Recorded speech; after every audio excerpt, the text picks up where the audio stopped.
Hello everyone. In this short video, I will show you how to quickly apply an old TV effect to your video using the program. For this, go to the effects section. Next, you can type the following command in the search bar, old TV. Let me do it again.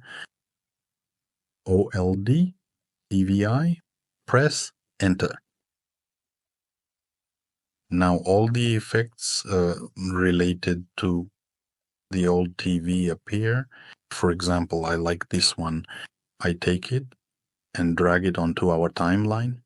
It needs to be extended to the end of our video. And now our video has the old TV effect. Let's expand and see how it looks. Let's see how the video looks with and without the effect.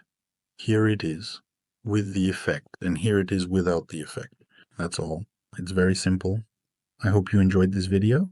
Please like or subscribe to our channel, CyberGuideTV. All the best.